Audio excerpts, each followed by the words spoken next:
गणनायकाय गणदैवताय गणाध्यक्षाय धीमहि गुणशरीराय गुणमण्डिताय गुणेशानाय धीमहि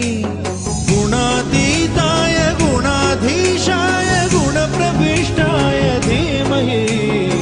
एकदन्ताय वक्रतुण्डाय गौरीतनयाय धीमहि